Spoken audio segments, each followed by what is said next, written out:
Ja, maar ik heb hem een paar minuten nodig. The problem is we think the same 60,000 thoughts a day. And we do the same movements and we live our lives the same way and they think about the world, but they haven't referenced their body in a very long time. So that it's a process of working mentally, emotionally, and physically when often doesn't feel like the right match for you.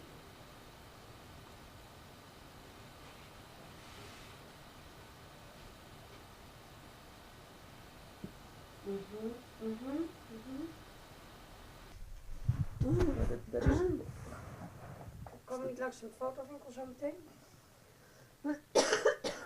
Here? Yeah, it's on? Okay.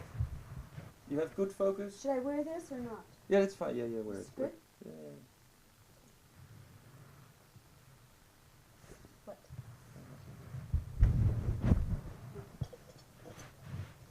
Just take the desk shadow a bit of your face and it's like, comes from here. I am the luminous one, come to tell you how to live your life.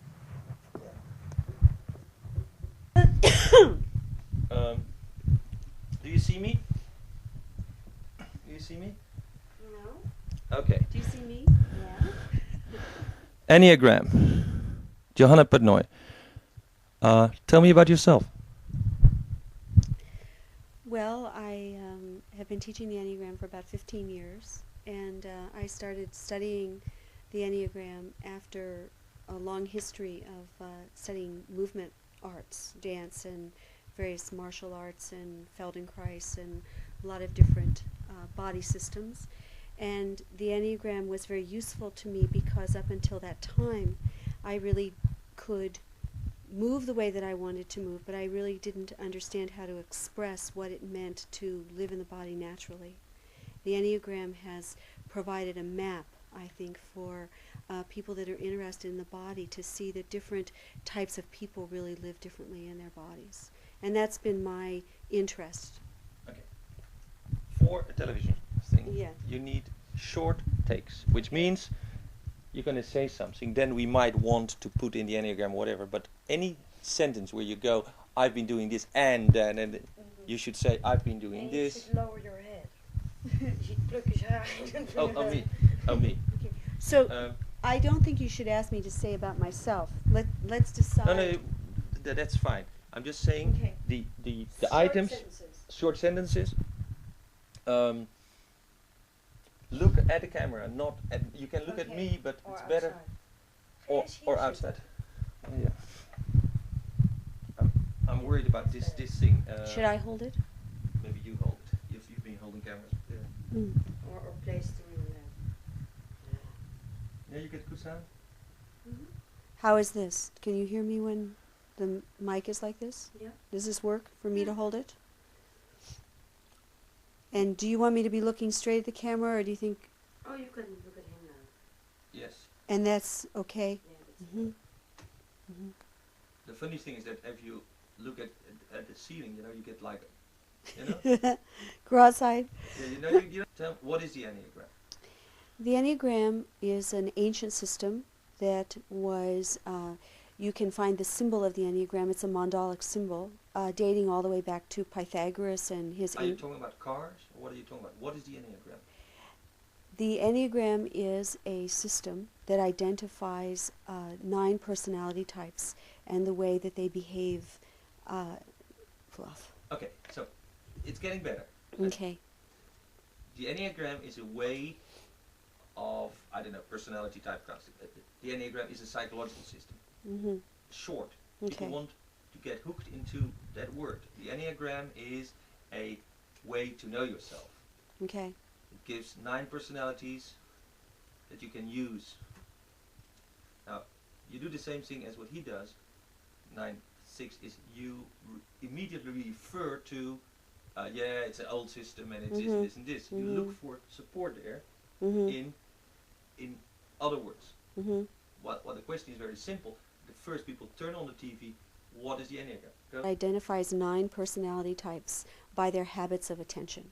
And in identifying the way that people see the world, it also helps you to expand your view. if I know what kind of enneagram type I am? Does that help me? Only if you're willing to work with the information that you're getting. The Enneagram identifies a particular way that we look at the world and that we're stuck in. And there's really nothing wrong with the way that you look at the world. The problem is that you think that I'm looking at the world from the same vantage point that you're looking at the world. So it's helpful to identify what it is that you see so that you can understand yourself, and then you understand that there are these other 8 perspectives that don't see the world from the same frame. In that way, I think it furthers communication, it furthers me being able to understand how it is that I organize my own view of the world. Now, normally I noticed that there are 2 ways to look at the world. One is called female and the other way is male. Yes. That they seem to be different, but what you're saying is that the Enneagram gives you even more differentiation between points of view of people.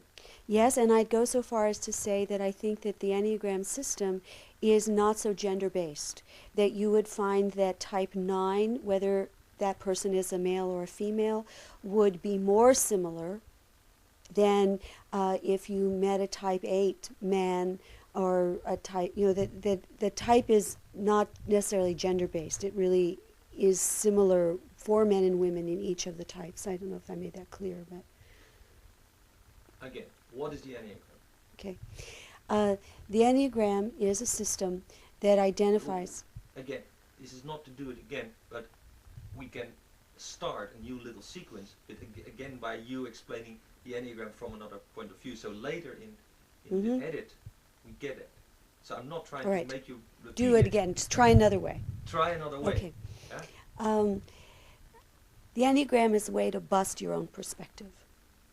It's a humbling experience, at least it was for me, because I really thought I was an aware person and that I was seeing the world the way that the world functioned. And then, excuse me, when I started studying the Enneagram, I was humbled to find out that, in fact, my view was quite limited. That was interesting to me, and I've been studying it ever since, and also noticing how your view is limited. Not that I want to criticize you about it, but I'd really like to give you a few more lenses to look at the world out of. So what you're saying is that there are like 9 different pairs of glasses with different colors? Kind of, yes. And so that every person, because of his growing up, has one kind of glasses? Yes.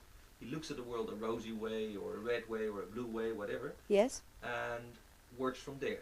Exactly. And the Enneagram teaches us that there are other colors. Yes, and also teaches us how to recognize when we go on automatic. There's a notion that the mind has the capacity to think 60,000 thoughts a day.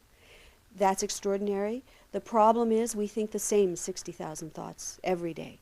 So once you realize that you're caught in a particular repeating loop, then how can I break that pattern? And I think the Enneagram is one way to start busting your own repetitive habit so that you can look from another perspective.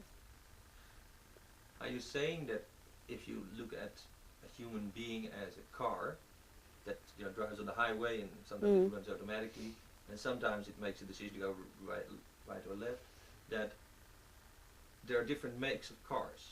Some respond very fast, some are very stable, others are very afraid of the police. Yes. In fact, people are different like there are brands of cars. Well, I've never met a car that's afraid of the police, but perhaps it's like that in Holland. They have cars that are afraid of the police. Not a good thing. Okay. What is the basis of the Enneagram? Well, the basis is very ancient. In the last 30 years, it's been getting a psychological basis that is keyed into looking at different behavioral types that I think actually has a genetic component to it, and that in fact people come into the world more high-strung one from the other. The goal is, I think, to become self-aware, and the Enneagram is a map that shows us how to observe our own behavior from a more neutral position. If I observe my behavior from a critical place, like my mother observed my behavior, I don't enjoy myself very much. If I can learn to see with a less biased, opinionated, in a less biased, opinionated way, then perhaps I can be more compassionate, I can make decisions from a better place, and my life doesn't feel so encumbered. It sounds as if this theoretical model can be applied practically in your life by dealing with yourself and with other people. I think it can. That it provides a simple tool that first says, observe yourself. Well, that's certainly not new. All of the great systems say that the first thing you have to do is become aware of your own process. And the Enneagram gives you a map. It's a map of your psychological drive system. Of Yes. the motors that make you behave as you are. Yes. But it also implies that to be human is to suffer, that there's something about life that damages us, or that skewers our view in a particular way. And we mimic a kind of evolvement. You know, we all don't want to be at the effect of our lower nature, so to speak, or all of us do things that we don't like about ourselves. And the Enneagram not only identifies why it is that you do that, but it gives you some ways to look at yourself, to have a goal, so that you can clear out this kind of habituated behavior and have a more aware way of working with yourself and the people that are around you. Okay. How you teach the Enneagram, where and how do you do that? When you teach this system, how do you do that? Make this as personal as you can. You know, like say that you do it at Esalen, whatever. Yes. Well, I've been trying to work with as many different populations of people as I can. Sometimes I work with psychotherapists and somatic therapists. You understand? My question Yes. might be totally erased from the tape. Yeah. What I'm trying is to get into personal experience. Like, I teach the Enneagram to groups, and I teach it in settings like Esalen, where Yes. for a week I do this and this and this, and I go Okay. through the different types, and I make people aware, and I tell, you know, body work, whatever. So, Yes, I was about to do that. okay. Okay. That I think the Enneagram fits in many different populations. I work with corporations. I work in the American prison system, and I also teach psychologists and somatic therapists at Esalen Institute. I've worked with screenplay writers and actors in. What is somatic therapist? Somatic is body-oriented therapy. What we used to call body workers? Well, it's different than just body workers, because body work is mechanical work for the most part. Somatic work takes the mind process, the emotional process, as well as the physical form, and works with the whole person. So if you're a somatic therapist, you'd start with the body. We'd say the mind is slippery, but the body doesn't lie. European people don't Okay. believe it's anymore. Yes. Okay. Okay. So when you teach, you teach to various groups, both in business and in therapy. Yes. How do you teach if you have a group for a few days? Yes. First, I try to lay out the theory of the system, and I do that with videotapes that I have of people who represent the various types. I also use clips from movies so that you can see and get a sense of what the types are. But ultimately, what I want to do is have an interchange with the people that are there so they can discover what type they are, and we can start to have a dialogue about how type assists them depending on what it is they're wanting. In the workplace, it's around decision-making and management skills. In the psychological setting, like at Esalen, people want to know more about how to work more deeply with their clients. When you do this with a group, do you do it with a very large group, or you pair the people? How do you go about it? Well, it depends on how long I have. I can work with quite a large group of people, and you suffer in a certain way from the impersonality of that. And but it can be a system that's quite didactic, where through videotape and what I described before, you can get a sense of these 9 types and then put it together in a way that serves you.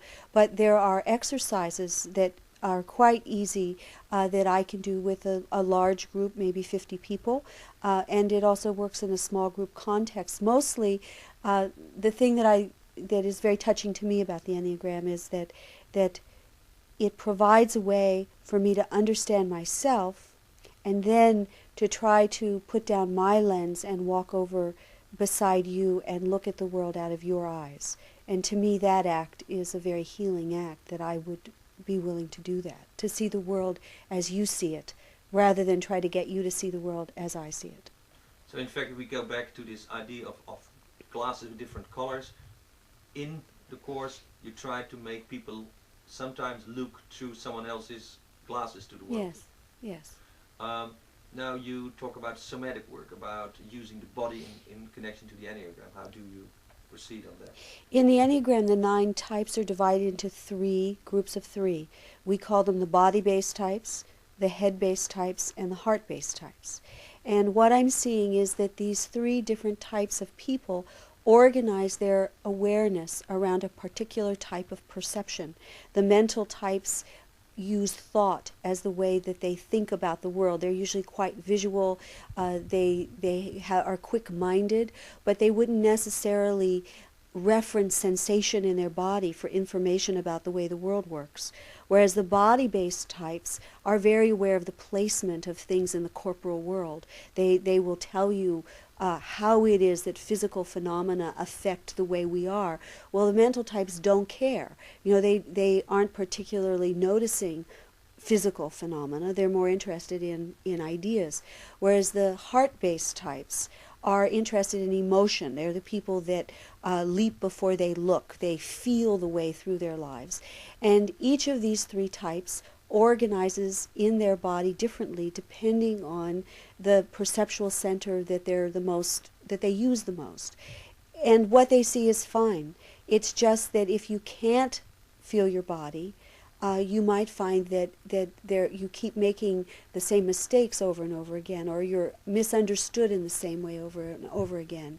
That all of us have these 3 centers. We might as well learn to use more of ourselves. And you have exercises and body work that are specifically geared to us personality. Yes, and to each of the centers, so that we could either work with, no matter what type you are, working with various exercises that would teach you how to organize your attention in your body versus in your mind, to tell the difference between thought and sensation and emotion. And then specifically to type, we can start to look in detail at what each of the types does and what kinds of exercises you can do to become more aware, to break out of your own particular box. To lift a little bit of the secrecy on this, if a person is, for instance, very much concerned with their thoughts, with Yes. thinking, a mental type, Yes. what would you advise them to be a little bit more relaxed about, you know, this machine running? How could they stop the machine? One way is to first of all notice that there's a difference between feeling like right now as you're sitting there, you can be thinking about what I'm saying to you, or you can feel your own body making contact with the floor. You can feel your breath come in through your mouth. You can organize and locate your attention sensorially and listen to what I'm saying at the same time. If you do that, you'll hear what I say differently than if you only exist above the neck and you're trying to debate with me about whether what I'm saying fits into some kind of a logical progression of thoughts. That would be all right too. It would just be a different way. So what you say is, if we change the placement of our attention, we change the perception itself. Yes. There's a wonderful story of that Gurdjieff told, Gurdjieff, the great crazy philosopher, who knew something about the enneagram. He said, let's say you have an image of a horse and a buggy and a driver. And the horses represent the emotions, the driver represents the mind, and the carriage represents the body. So in the first picture, the horses are totally out of control, the driver is asleep at the wheel, and the carriage is just getting, banged up because these horses go tearing off the main road across the rocky terrain, and everyone's having a very hard time. That would be an example of a heart-based person whose mind was not working to try to help them contain their compulsion, let's say. The second picture, the driver has a whip. The horses are very well behaved. They haven't done anything in a long, long time. The carriage might be very pristine, whatever, but you get the picture that in this picture the driver has all the power. In the third picture, let's say the carriage is covered with jewels, or it's very, very delicate, or there's something about the carriage that makes the driver and the horses not be able to do what they want to do. So in each case, you see there's an asset and a deficit to being dominated by one of these three components. So Gurdjieff would say the joke is there's a passenger. And when the passenger wakes up, it is the job of the passenger to connect the horses to the driver, to the carriage, and then you have a ticket. Then you have a much higher functioning system, but the driver must be willing to be awake. You understand? Yes, then the driver, knowing the horse and the driver and the carriage, can direct them. Yes, and can not be so at effect of their own emotions. You know, it's like it's kind of, I've spoken to, let's say, a person who's very emotional, and they say, I don't know what it is, I just can't control my emotions.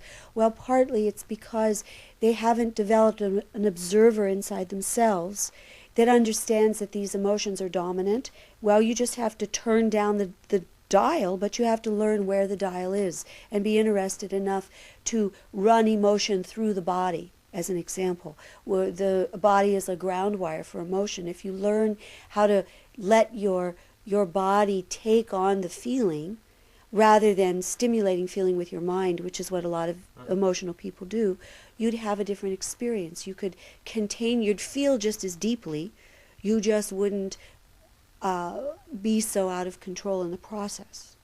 Do you understand? Does that make sense? Yes. Well, you never have to ask it. Okay. Okay. How does this apply to a corporation, a group of people? I don't know. Yes. We know all the situation. There's a group of people out doing something, and they seem to be not coordinated, or they're fighting about who is in charge and stuff like that. How does the understanding of the enneagram helps group work, helps corporations? Yes. Well, we're seeing that of course each of the 9 styles has a different decision-making process, as an example. There are some people who believe that decisions must be made on understanding the kinds of decisions that happened in the past. They have sort of a historic perspective. I can't tell you what happens right now unless you tell me the whole perspective first. There are other people who... I don't register. What I want to hear is, the enneagram can be applied to corporations because, A, corporations tend to have a personality, which is like the grand sum of all the people working there. Yes. So we can analyze it. Secondly, that personality influences the person that has... It helps first to identify the type of culture that organization is. We would say that different cultures, like different countries, are different enneagram types. So once... a company or a country can also have a personality. Yes. And that particular personality sets the tone that the work occurs in. So if you have a 1 company, as an example, type 1 in the Enneagram is the perfectionist. They're very attentive to detail. It's not all right to do something that has any mistakes at all. Things must be very linear, very rational, and done on time, no matter how much it takes out of you. If you were a person who was slower and a little sloppy, you would know that if you were working in a 1 environment, that you would need to clean up your act, that you would have a very critical boss who would not settle for anything short of perfection. And why? You would understand why they were that way. It sounds that if that happens, that a company has a very distinct personality, it kind of also limits the company, because it would become very much... It would attract the same type of people? Well, yes and no. I mean, one of the things we've been trying to do is each of the types has a high side and a low side. Each of the types is brilliant and wonderful and organizes reality in a way that's very important. And each one is very blindsided and very limited by its own concerns. So partly, if you can show I was working with a company as an example. That's a 7 company. Are we doing My okay? dear, you're out of image. Example. Again, yeah, just run it. Concise statements that it's like if you're writing. You have to make a heading. And Yes. the heading is like, you know, the famous thing of 3. You always have to say, okay, the enneagram does 3 things. Bam, bam, bam. Let me explain the first thing. More like a logical structure. Okay. Otherwise Okay. you lose people because you talk. Rolling. Rolling. What is the enneagram? No, hold it. Out of batteries. Uh-oh. What is the enneagram? The Enneagram is a system that identifies 9 different ways of looking at the world. What is the enneagram for you? The Enneagram for me has been a way to understand myself better, first of all, and then a way to be able to negotiate and mediate with people that I'm working with, because I'm understanding that they're not like me, in fact, and that the kind of work that I can do with them is more geared from their point of view than from my own. Is it a map to the psyche? Can be. It can be a map to the psyche. It can also be a very functional map that helps you design your workplace better.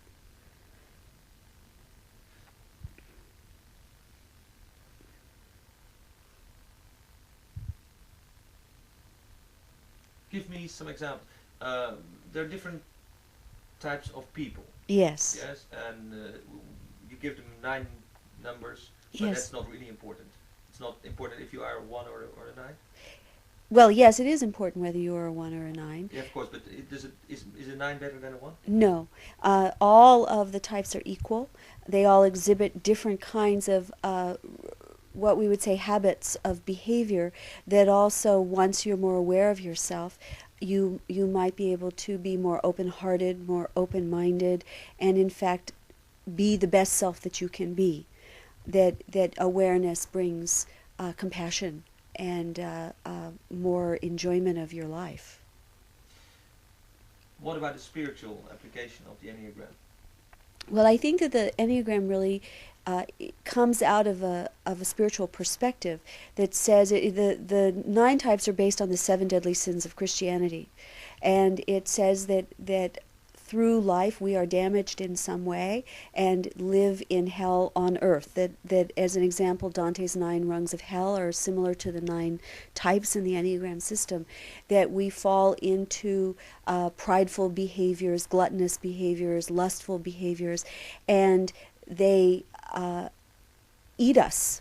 That the real person that we would like to be, the person who lives in harmony, that is connected to God, if you will, gets lost in this other kind of behavior. So in the same way that there are the hell realms, there are also the ascendant realms, as is beautifully mapped out in the Divine Comedy.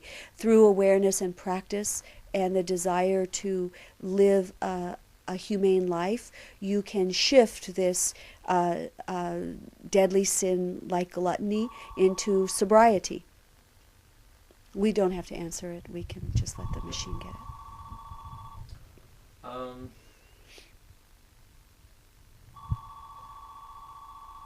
Give me some examples of people that are very clear.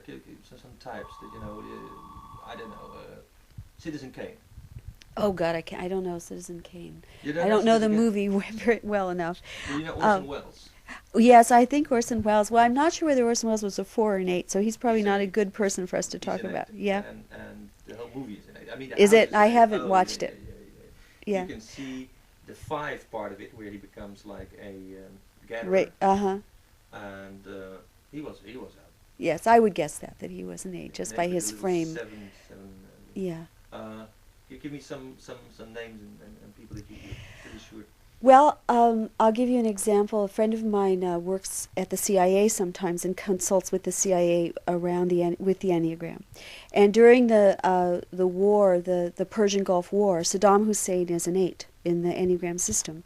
And George Bush, who was president of the United States at that time, is a 6, a phobic 6.